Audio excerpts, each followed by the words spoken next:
thank you very much. It's an honor to have President Zelensky of Ukraine, and we've been working very hard, very close. So we've actually known each other for a long time. We've been dealing with each other for a long time, and very well. We had a little negotiation spat, but that worked out great, I think, for both countries, I think for the world, actually, beyond both countries. And we have something that is a very fair deal, and we look forward to getting in and digging and working and getting some of the rare earth. But it means we're going to be inside, and it's a big commitment from the United States, and we appreciate working with you very much. And we will continue to do that. We have had some very good discussions with Russia. I spoke with President Putin, and we're going to try and bring this to a close. It's something that you want and that he wants. We have to negotiate a deal, but we've started the confines of a deal, and I think something can happen. The big thing is the number of soldiers, mostly at this point, but soldiers being killed. You're losing thousands of soldiers. So on both sides, we're losing a lot of soldiers, and we want to see it stop, and we want to see the money get put to different kinds of use, like rebuilding, and we're going to be working very hard. But we've had a lot of very good conversations. I will say, until we came along, the Biden administration didn't speak to Russia whatsoever. They didn't speak to anybody. They just allowed this to continue. And I will say that, I'll say in front of you, you've heard me say it 1,000 times, if I were president, this war would have never happened. We would have had a deal negotiated for you without having to go through what you've gone through. But your soldiers have been unbelievably brave. We've given them great equipment, but somebody has to use the equipment. They've been unbelievably brave, and we give them great credit. This was supposed to be over very quickly, and here we are 3 years later. So I give tremendous credit to your generals and your soldiers and yourself, in the sense that it's been very hard fighting, very tough fighting. They're great fighters, and you have to be very proud of them from that standpoint. But now we want to get it over with. It's enough, right? We want to get it over with. So it's an honor to have you here. Thank you very much for coming. We're going to sign the agreement at the conference in the East Room in a little while, right after lunch. And we'll be having lunch together. We're also discussing some other things, and we appreciate everybody being here. It's somewhat of an exciting moment, but the really exciting moment is when they stop the shooting and we end up with a deal. And I think we're fairly close to getting that, and an honor to have you. And please, if you'd like to say something. Yeah, thank you so much, Mr. President. Thank you for invitation. And really, I hope that this first document will be first step to real security guarantees for Ukraine, our people, our children. I really count on it. And of course, we count that America will not stop support. Really, for us, it's very important to support and to continue it. I want to discuss it with details further during our conversation, and of course, the infrastructure or security guarantees. Because for today, I understand what Europe is ready to do. And of course, I want to discuss with you what United States will be ready to do. And I really count on your strong position to stop Putin. And you said that enough with the war. I think that is very important, Ben, to say these words to Putin at the very beginning of war, because he is a killer and terrorist. But I hope that together we can stop him. But for us, it's very important to, to save our country, our values, our freedom and democracy, and of course, no compromises with the killer about our territories. But it will be later. And of course, what I wanted, we spoke about it by phone with you, about the drones production. We have very good drones production. I think the best one in the world for today because of the war. Yes, and of course, we need very much the air defense. You have the best air defense in the world, and really you helped us under attacks of Russians. And I want to speak how we can exchange the licenses. We're open to share the licenses of all our drones with you, of course, with the United States. And we need licenses for quick production of air defense. Even after the war, we need our nation to be calm, that we are secure. So that's why we need this air shield. And of course, about this I want to speak about the contingents. I think that France and UK already spoke to you, and we know that Europe is ready, but without the United States, they will not be ready to be as strong as we need. And the last point, last not least, about exchange, about our people and children. And you know that these crazy Russians, that they stolen 20,000 of children, Ukrainian children. They changed their names, they changed their families, relatives, and now they're in Russia. We want to bring them back, and really, it's a big dream, task, and goal for me, and our warriors. By the way, Mr. President, we exchanged, released more than 4,000 warriors from Russian prison, but there are thousands more in the prison. I wanted to share with you some images. How it's. I've just can I now? Yeah, please. Some minutes, 1 minute, 1 minute. Just you to understand in what circumstances, in what situation they are, and what the attitude of Russia to our prisoners. That guys, just you before and after.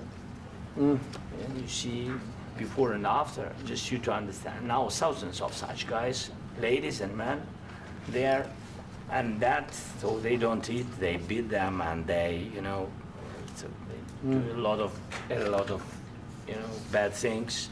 So out of, even during the war, there are rules. Everybody knows there are rules during the war. So these guys, they don't have any rules. You see that 50, 60 kilograms left, and a lot of such things. And I didn't want to show you what the changes with images of children, because I will just share with you.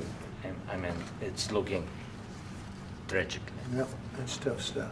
Yeah, I wanted very much to give you, and you see. Yeah. This is pastor, by the way. They stolen pastors because it's not Russian church. They stolen pastors and moved pastors to the prison.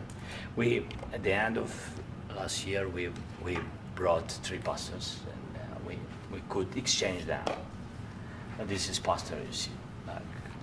Yeah, that's tough.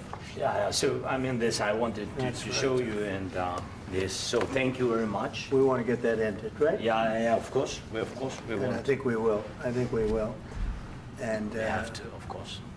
do you have any questions, please? Mr. President, thank you, Mr. President. With how much money is the U.S. going to put into the fund that is being created today, and how does this provide long-term security for Ukraine? Well, we don't know exactly how much, because we're going to be putting some money in a fund that we're going to get from the raw earth that we're going to be taking and sharing in terms of revenue. So it's going to be a lot of money will be made from the sale and from the use of raw earth. And as you know, our country doesn't have much raw earth. We have a lot of oil and gas, but we don't have a lot of the raw earth. And what we do have is protected by the environmentalists, but that can be unprotected, but still it's not very much. They have among the best in the world in terms of raw earth. So we're going to be using that, using it for all of the things we do, including AI and including weapons and the military, and it's really going to very much satisfy our needs. So it's something that just worked out really well. We have a lot of oil, and we have a lot of gas, but we don't have raw earth. So this has just about every component of the raw earth that we need for computers, for all of the things we do. This puts us in great shape. And on long-term security for Ukraine, how does this provide it? I think they're going to have great luck. I think once we make the agreement, that's going to be 95% of it. They're not going to go back to fighting. I've spoken with President Putin, and I feel very strong. I've known him for a long time, and I feel very strongly that they're very serious about it, and we'll make a deal. And when the deal is made, I don't think, we talk about security. Everyone's talking about the other day, all they talked about was security. I said, let me make the deal first. I have to make the deal first. I don't worry about security right now. We have to have a deal, because right now, last week, 2,000 soldiers died on both sides. 2,000, and they're losing 1,000, 2,000, 3,000 a week. So as we sit here and we talk, people are getting shot and dying on the battlefield. And, you know, they're not American soldiers, but they're Russian soldiers and they're Ukrainian soldiers, and we want to be able to stop it. And we want to be able also to spend money on other things. We don't want to, this is a tremendous amount of money. And what the Biden administration did was terrible. They were giving money, but he had no security on the money. Europe, as you know, gave much less money, but they had security. It was in the form of a loan. They get their money back, and we didn't. And now, at least we're protected because the American taxpayer has to be protected too. But this is an incredible agreement for Ukraine because we have a big investment in their country now, and what they have, very few people have. And we're able to really go forward with very, very high-tech things and many other things, including weaponry that we're going to use in many locations, but that we need for our country. Mr. President, This allows us to do that. will you continue I'm sorry. sending military aid? Yes, go ahead, please. If I can just, yes. In the document, there is one of the very important points. If we speak about business and investment, we never had LNG terminals in Ukraine. This document will open. I mean, the next documents, but anyway, here we see in the framework, we see really goodwill for this. LNG terminals for us is very important, and I think for security of European continent. We have the biggest storage, gas storage. We have the biggest in Europe. Yes, yes, and we can use it. Use it for LNG. Use it for LNG, and we will do it. And really, we can help Europe because Europe really helped. President Trump said that they made less support, but they are our friends, and they are our very supportive partners. They really gave a lot, Mr. President. They did. They gave a lot, but they gave much less. No. Much less. No. No. No, not you. No. Okay. Okay.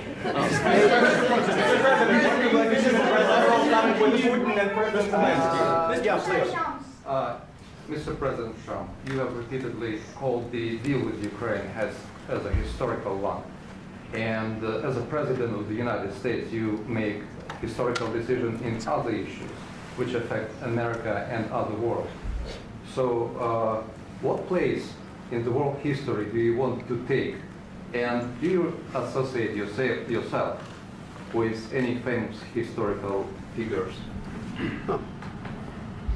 Yeah, I'd say George Washington, Abraham Lincoln. I would say I'm far superior to George Washington and Abraham Lincoln. Now, you know I'm only kidding, right? Because when I say that, the fake news is going to go wild. They're going to say he considers himself to be better than Washington. But you never know. You never know. I don't compare myself to anybody. I'm here to do a job. We've had a great 35 days or whatever it might be, a month, a little more than a month. We've accomplished tremendous amounts. Not only this would be a very great achievement if we could get the war stopped and get them back to normalization. I think that's going to happen. We've had very good talks on both sides, as you know. But I think we've done a very good job, just generally. If you look at all of the things we've done in 30 days, they're saying there's never been a opening for a president. The first month, there's never been a first month like we've had. And this is one of the very important things. This, to me, is one of the most important things because we have tremendous death taking place as we speak, and I don't want to have that. You know, think of the parents, whether they're in Russia or Ukraine, think of the parents of all these people being killed needlessly. They came to our territory. Should have never started.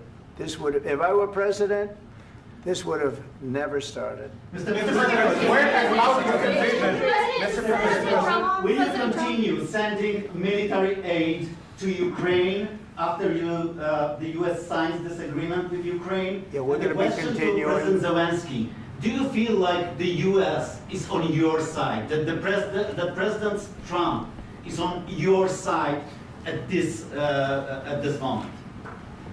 Right.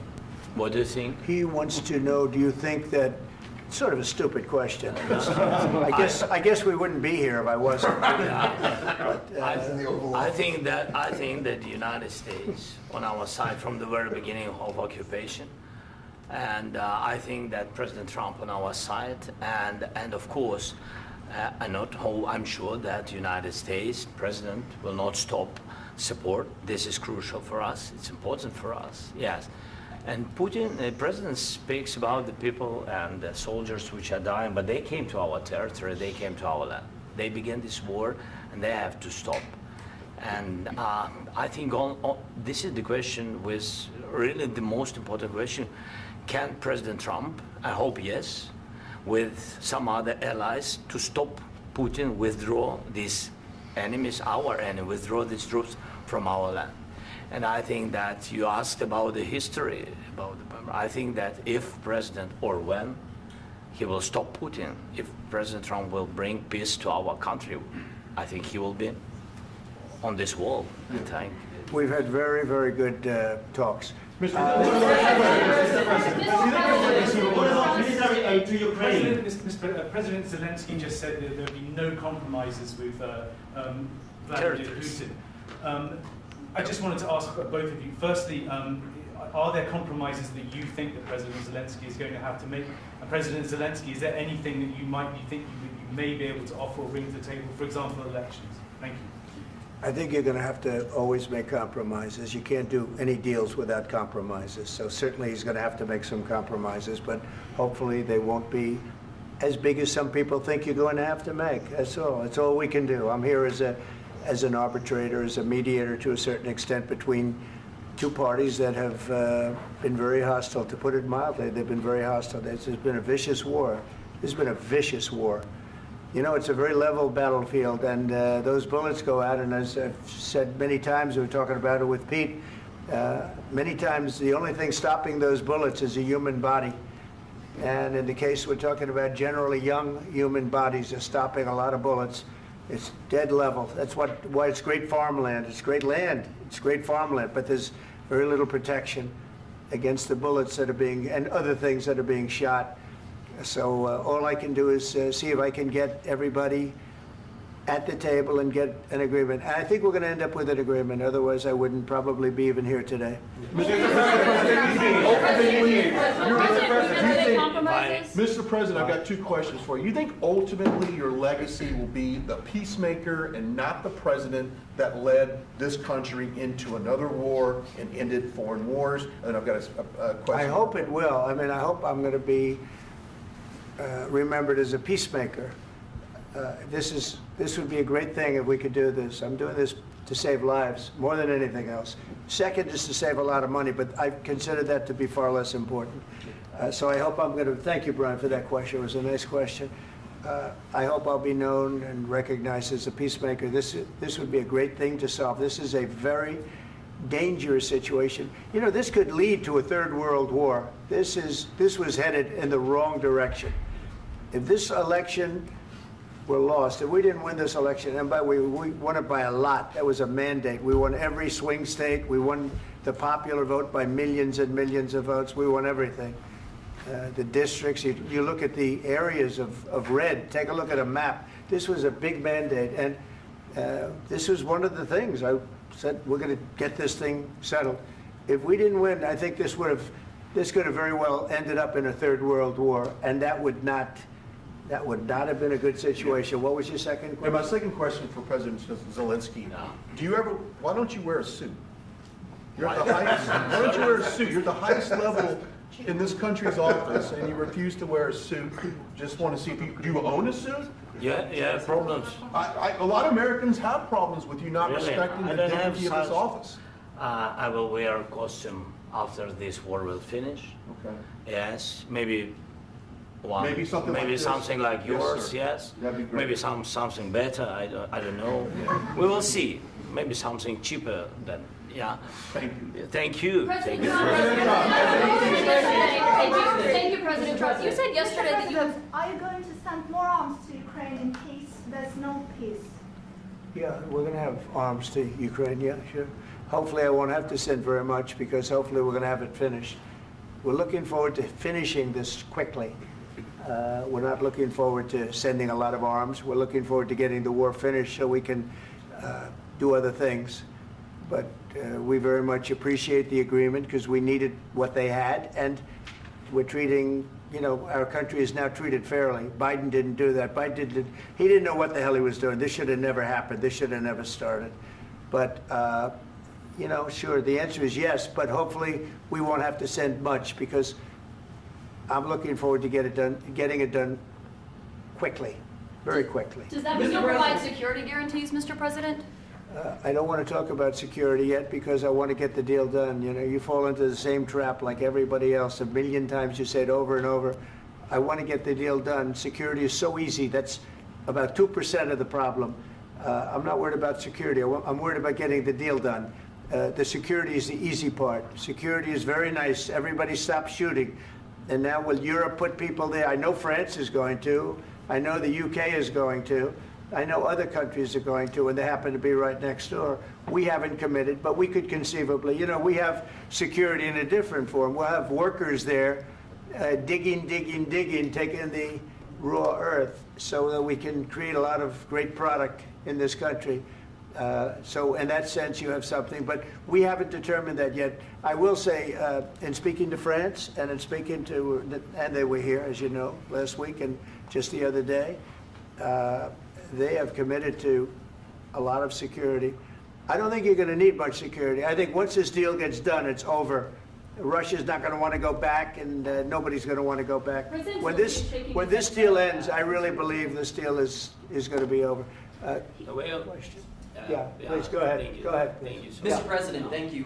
You had hosted Macron and Keir Starmer at the White House this past week, both of whom praised your courage and conviction to lead the pathway towards peace. Yes. Part of that involved, though, re-engaging Russia in diplomatic relations, something that previous leaders lacked the conviction to do so. What gave you the moral courage and conviction to step forward and lead that? Well, I love this guy. Who are you with? One American News, sir. Well, that's why I like him. One American News does a great job. I like the question. I think it's a very good question. It's a pathway to peace. It's a pathway to getting something solved. And I feel that as the head of this country, I have an obligation to do that. Plus, you know, we're very much involved. We got involved.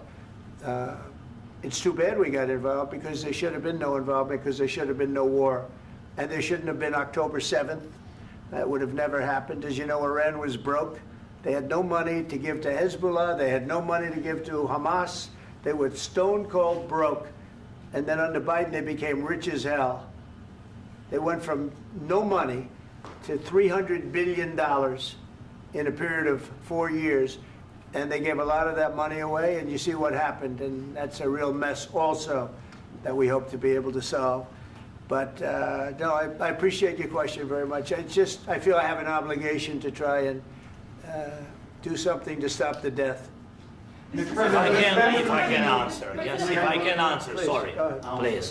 please. And I do like your clothing, by the way. Yeah, really? Even though I think he's a great guy, by the way. But I don't know if you two like each other. But you know what? I think he's dressed. I like this guy. I don't know I think him. he's dressed beautifully. So I have more serious things than answer on such Yeah, questions. sure, that's I will okay. answer on more serious That's a good questions if statement. I can. That's good. Yeah, so please, about security guarantees and about just ceasefire. We can't just speak about ceasefire and speak. It will not work. Just ceasefire will never work because I'm like a president. I have this experience, and not only me. Ukraine before my presidency, from the 2014, Putin broken 25 times. 25 times he broken his own signature. 25 times he broken ceasefire. But he never broke to me. He never broke to me. No, you were the president. You were the president during. He never broke to me. In 2016, you've been the president, Mr. President. You've been the president, but he had, of course, not with you, but he had during those periods. He had conversations with our side, and we had Normandy format. You know, the France, Germany, Ukraine, and Russia, and he broken 25 times. That's why we will never accept just ceasefire. It will not work without security guarantees. Security guarantees, maybe President is right about this document and other, but this document is not enough. Strong army is enough because his soldiers afraid, Putin's soldiers afraid of our soldiers when we're strong enough. If we are not strong enough, if we are empty, if our storage is empty, we can't defend our land. Today, you know, he knows that we have all the world knows that we have meeting, yes? Why he's using ballistic? Putin today using ballistic on our hospitals, schools, and etc. Ballistic. So he knows that we are here and that President Trump is really have goodwill to stop this war. And you hear now the president. So why he's using? So he doesn't want to stop. He doesn't want. But I hope that we will do it. Really, we'll do it. Security. When we speak about security guarantees, when the Europeans are ready for contingents, they need USA backstop. If there will not be United States, we will not never have any contingents, strong contingents from the Europeans, because they don't want to divide alliance connection between the United States and the main and strongest ally and Europeans. And this is crucial, this is important. That's what we want to speak about very much. This is very important. And air defense. So air defense, really, we have big deficit with all these systems, and we need to provide this. We need it very much. Otherwise, Putin will never stop, and will go further and further. He doesn't want. He hates us, you know? It's not about me. He hates Ukrainians. He thinks that we are not a nation. He thinks, and he shared these thoughts, I think maybe with your team also, I don't know. But with all the Europeans, in media, officially and not, he always said that there is no such country, such nation, such language, and such life like Ukrainian. No, he really doesn't respect all the Ukrainians, and he wants to destroy us. And you are right, Mr. President, that's 2%. This document, maybe other documents, it's a very good start, very good, but it will not enough to stop this person. Should Russia pay to rebuild Ukraine? Mr. President, after these Should Russia pay to I asked rebuild Ukraine? They have to Zelensky pay. this question. You This didn't is the like rule. because This is the rule of because the I- war. I'm This is sorry. the rule of the war. During all the centuries, all the history, this is the rule of the war. Who began, those pay. Do you agree This with is the that? rule. Putin began this war. He has to pay all money for innovation. He has to pay. Of course, some Russian assets, what we have in Europe, about 300 billion, we can use them. We can use for innovation and buy military support from the United States also. We can do it, but it's not enough. It's not enough. President Trump, under these circumstances, do you envision a trilateral summit with Putin and President Zelensky? Wait, 1 second. I asked this question that you didn't like because I wanted to know if you want to position yourself in the middle between Russia and Yes. Ukraine or on the Ukraine side. No, I'm in the middle. I want to solve this thing. I'm for both. I want to get it solved. And it's wonderful to speak badly about somebody else, but I want to get it solved. If we can solve it, great. If we can't solve it, they're going to have to fight it out, and who knows what's going to happen. But I want to see it get solved. May I follow up? One more question about U.S. troops in Europe. After Russian invasion of Ukraine, your predecessor sent additional troops to Eastern Europe, including Poland, my country. Yeah. Are you committed to keeping these troops on the eastern flank of NATO in the future? I'm very committed to Poland. I think Poland has really stepped up and done a great job for NATO. As you know, they paid more than they had to. They are one of the finest groups of people I've ever known. I'm very committed to Poland. What about Baltics? Poland's in a tough neighborhood, you know. What about the Baltics? The Baltics, they got a lot of, it's a tough neighborhood too, but we're committed. We're going to be very committed, and we're committed to NATO. But NATO has to step up, and the Europeans have to step up more than they have. And I want to see them equalize, because they are in for far less than we're in, and they should be at least equal. You understand that?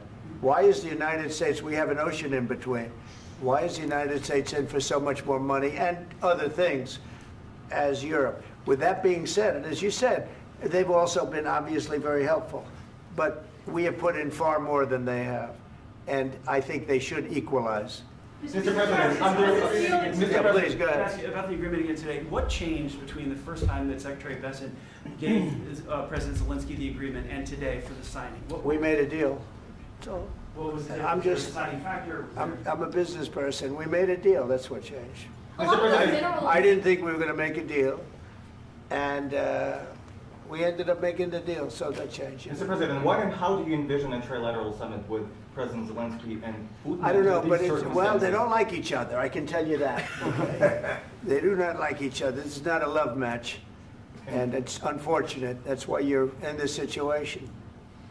The United States should not have allowed this to happen, okay? The United States, run by a man that didn't know much, I'm going to be very nice, run by an incompetent person, very incompetent person, should never have allowed this to happen. I've stopped wars. I've stopped many wars. My people will tell you, I stopped wars that nobody ever heard about. I stopped wars before they ever started. You can look at some of, I could give you a lot of nations that would tell you right now they were probably going to war. I could tell you right now there's a nation thinking about going to war on something that nobody in this room has ever even heard about. Two smaller nations, but big, still big. And I think I've stopped it. But this should have never happened. Mr. President? Sorry, just a second. About any negotiations. First of all, I want really to tell you, and I think that everybody understands that Ukraine, more than Ukrainians, nobody wants to stop this war. But at the future, any negotiations, it's understandable that two sides of the war, not Russia and the United States, because this is not the war between Russia and the United States. This is war of Russia against Ukraine and Ukrainian people. So these two sides will be at the anyway will be at the negotiation table. Then of course United States, like the strongest partner of the Ukraine, and of course Europe. I think Europe is very important. I want to speak about it with the president. Yes, Europe is very important for us because we really defend Europe for today. All Europeans really recognize that we are defending the line, and they have real life, and our people are dying. That's why they helped us. And also, it's about the NATO. Yes, between, like the president said, you have big, nice ocean. Yes, between us. But if we will not stay, Russia will go further to Baltics and to Poland, by the way. But first to the Baltics. It's understandable for them because they've been in the USSR. You know, they've been one of the republics of the USSR, and Putin wants to bring them back to his empire. It's a fact. And when he will go there, if we will not stay, you will fight. Your American soldiers, it doesn't matter, do you have ocean or not, your soldiers will fight. Mr. President, would you be willing to visit Ukraine, maybe Kyiv or Odessa, which is known to be a 30-year-old Black Sea? It was my question. I'm sorry. I don't want to talk about Odessa now. Let's not talk about Odessa. I want to talk about making a deal, getting peace. We don't have to talk about Odessa, but a lot of cities have been destroyed. A lot of cities that are not recognizable. There's not a building standing. No, and a lot of things Mr. President, you have to come and to look. No. We have very good cities.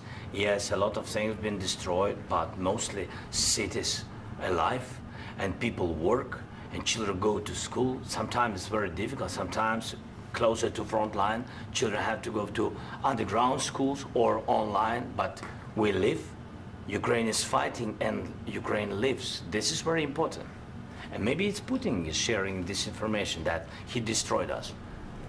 No, he lost 700,000 people, 700,000 soldiers. He lost everything. Yes. So. Mr. President, one more. I mentioned Poland. Please go ahead. When did you last speak with President Putin, and what did he say that? A couple of days ago. And what did he tell you that gave you the assurance that he wanted peace? Well, that's what I do. My whole life is deals. I know pretty good. And I've known him for a long time. I've dealt with him for a long time. He had to suffer through the Russia hoax. You know, Russia was a hoax. It was all Biden. It was nothing to do with him. So he had to suffer through that, and he was able to do that. I think that he wants to make a deal, and he'd like to see it end. That's all I do. That's what I do. My whole life, that's what I do, is make deals. And I'm in the middle of a mess, because this is a real mess. It's a very dangerous one. If this doesn't get solved now, it's not going to get solved for a long time. So I hope we're going to get it solved. In the back, please. Thank you, Mr. President. Prime Minister Starmer claimed repeatedly that his government believes in free speech and was not engaged in censorship. But his country's government arrests people for memes and thought crimes, and even more worrisome is pressuring American companies to censor Americans on its behalf.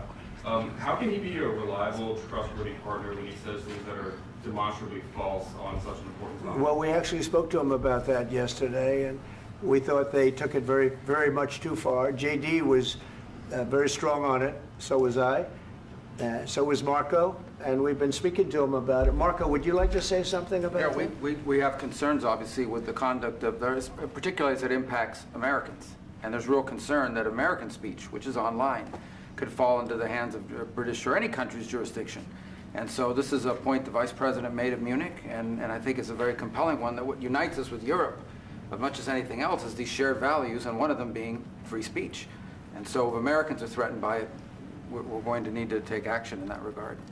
Mr. President. It's actually a very important question. We spoke about this in detail with the Prime Minister, the Foreign Secretary, and others at lunch yesterday. And I know that Secretary of Commerce Lutnick followed up in private meetings last night.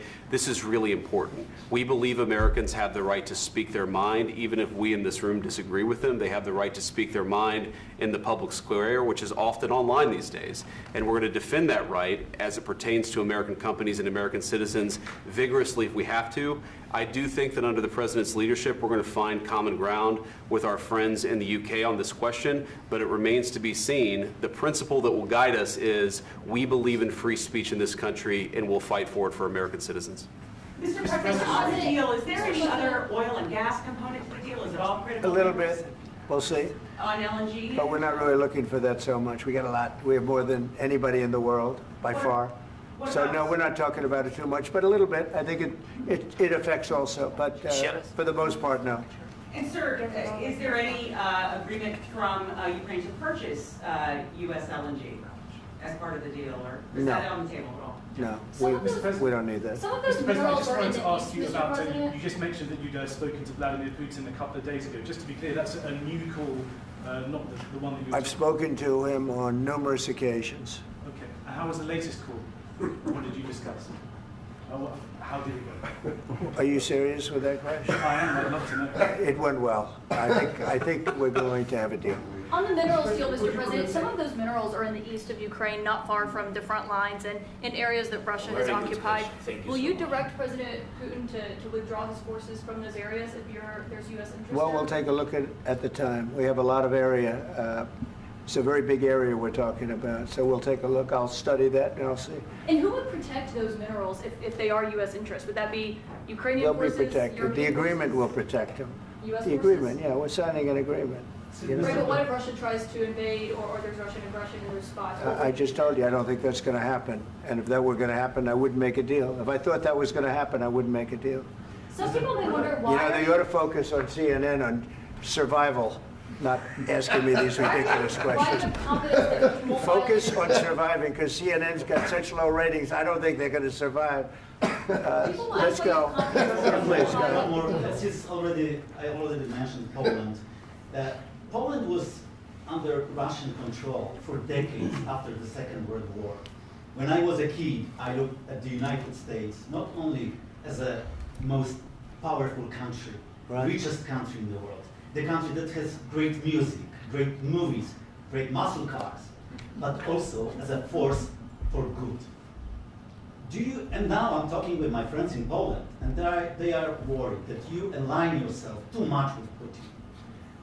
What's your message for them? Well, if I didn't align myself with both of them, you'd never have a deal.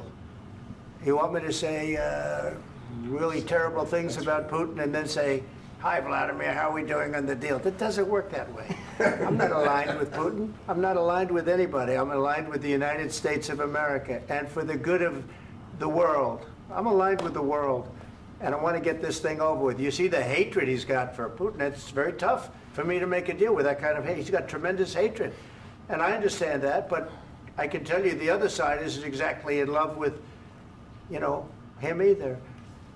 So it's not a question of alignment. I'm aligned with the world. I want to get the thing set. I'm aligned with Europe.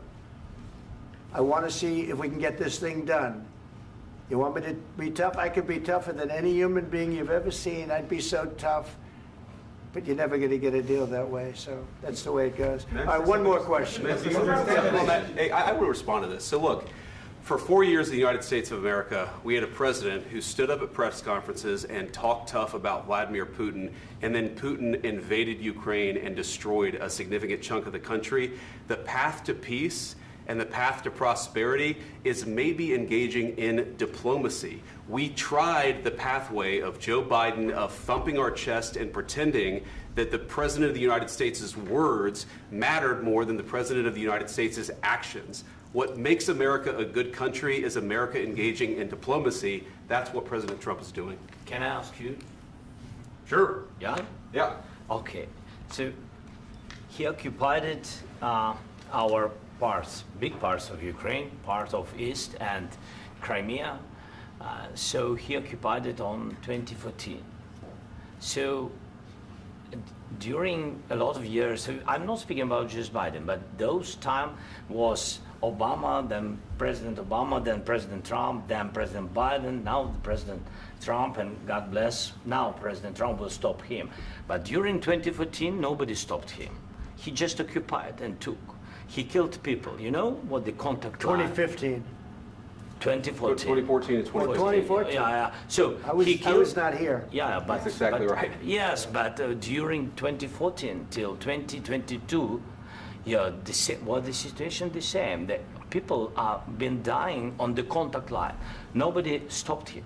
You know that we had conversations with him, a lot of conversation, my bilateral conversation, and we signed with him, me, like a new president. In 2019, I signed with him the deal. I signed with him, Macron and Merkel, we signed ceasefire. Ceasefire. All of them told me that he will never go. We signed him with gas contract. Gas contract. Yes, but after that, he broken this ceasefire. He killed our people and he didn't exchange prisoners. We signed the exchange of prisoners, but he didn't do it. What kind of diplomacy, JD, you are speaking about? What do you mean? I'm talking about the kind of diplomacy that's going to end the destruction of your country. Yes, but if you Mr. President, with respect, I think it's disrespectful for you to come into the Oval Office and try to litigate this in front of the American media. Right now, you guys are going around and forcing conscripts to the front lines because you have manpower problems. You should be thanking the President for trying to bring an end to this conflict. Have you ever been to Ukraine that you say what problems we have? I have been to. Count once. I've actually watched and seen the stories, and I know what happens is you bring them on a propaganda tour, Mr. President. Do you disagree that you've had problems bringing people into your military? And do you think that it's respectful to come to the Oval Office of the United States of America and attack the administration that is trying to prevent the destruction of your country? A lot of questions. Let's start from the beginning. Sure. First of all, during the war, everybody has problems, even you, but you have nice ocean and don't feel now, but you will feel it in the future. God bless. You don't know that. God bless. You don't God know bless. that. You will not have a war. Don't tell us what we're going to feel. We're trying to solve a problem. Don't tell us what we're going to feel. I'm not telling you. Because I'm you're in no answering on position this to question. dictate that. That's Remember exactly what this. you're doing. You're in no position to dictate what we're going to feel. You We're will- going to feel very you will good. feel influence. We're going to feel very I'm good and telling very you, strong. You will feel influence. You're right now not in a very good position. You've allowed yourself to be in a very bad position, and he happens to be right about From the it. very beginning of the war. You're not Mr. in a good Brown, position. I You don't was have the saying- cards right now. With us, you start having not playing cards. But cards. right now, you I'm don't. very You're playing serious, cards. Mr. President. You're I'm playing very cards. serious. You're I'm gambling the with the president lives in of war. millions of people. You're you- gambling with World War What you're- III. what you're You're speaking gambling about? with What you're World speaking War about? III. And You- what you're doing is very disrespectful to the country, this country. I'm That's with back all to you. respect to your Far country. more than a lot of people said very they respect. should have. Have you said thank you once? This A lot entire of meeting? times. No, in this Even entire meeting, today. have you said thank Even you? today. You went to Pennsylvania and campaigned for the opposition in October. Offer some words of appreciation for the United States of you're America speaking about? and the president who's trying to save your country. Please, you think that if you will speak very loudly about the war, you He's can... not speaking loudly. He's not Yeah. speaking loudly. Your country's Can I- in big can I- trouble. Can I Wait a answer? minute. No. Can You've I done a lot answer? of talking. Your country is in big trouble. I know. You're not I winning. know. You're not winning this. You have a damn good chance of coming out okay because of us. Mr. President, we are staying in our country, staying strong from the very beginning of the war. We've been alone, and we are thankful. I said thanks You haven't in been this alone. cabinet, You and haven't not been only alone. in this cabinet. We gave you, through I this said stupid thank you. president, $350 billion. You voted We gave for you your military president. equipment, You and you voted men for are your brave, president. but they had to use our military. What about West? If you didn't have You our invited military me- equipment, You invited if me you to didn't speak. have our military equipment, this war would have been over in 2 weeks. In 3 okay? days, I heard it from Putin. In 3 days, this is something Maybe new. less. In 2 weeks, of course, yes. It's going to be a very hard thing to do business like this. I Again, tell you. just say thank you. I said a lot of times that there, thank you accept to that- American people. Accept that there are disagreements, and let's go litigate those disagreements rather than trying to fight it out in the American media when you're wrong.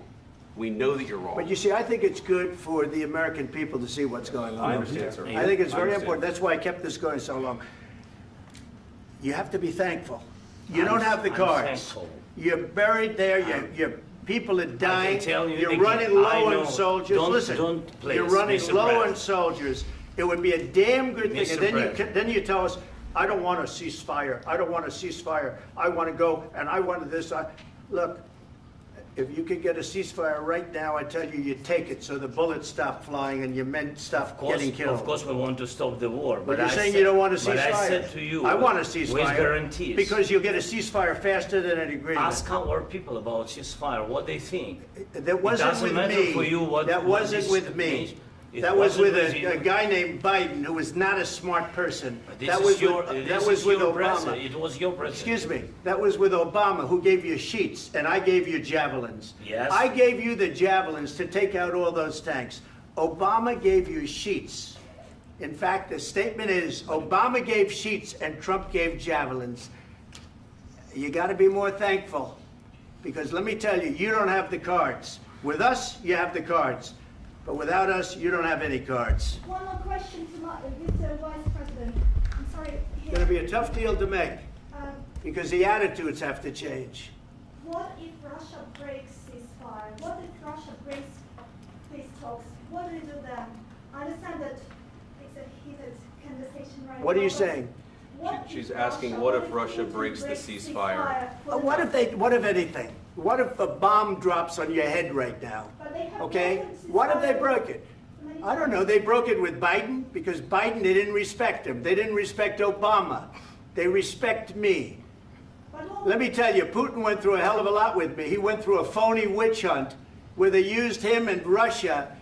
Russia. You ever hear of that deal? That was a phony Hunter Biden, Joe Biden scam. Hillary Clinton, Shifty Adam Schiff. It was a Democrat scam. And he had to go through that. And he did go through it. We didn't end up in a war. And he went through it. He was accused of all that stuff. He had nothing to do with it. It came out of Hunter Biden's bathroom. It came out of Hunter Biden's bedroom. It was disgusting. And then they said, oh, the laptop from hell was made by Russia. The 51 agents. The whole thing was a scam. And he had to put up with that. He was being accused of all that stuff. All I can say is this. He might have broken deals with Obama and Bush, and he might have broken them with Biden. He did, maybe. Maybe he didn't. I don't know what happened. But he didn't break them with me. He wants to make a deal. I don't know if you can make a deal. The problem is, I've empowered you to be a tough guy. And I don't think you'd be a tough guy without the United States. And your people are very brave. But you're either going to make a deal or we're out. And if we're out, you'll fight it out. I don't think it's going to be pretty, but you'll fight it out. But you don't have the cards. But once we sign that deal, you're in a much better position. But you're not acting at all thankful. And that's not a nice thing. I'll be honest, that's not a nice thing. All right, I think we've seen enough. What do you think? Huh? This is going to be great television, I will say that. All right. We'll see what we can do about putting it together. Thanks. And I need the back of Can you start negotiate, given that? We'll see, I don't know. All right, guys, come on. Wait. Hey, let's go. Right, let's go. Guys, come on, let's move, please.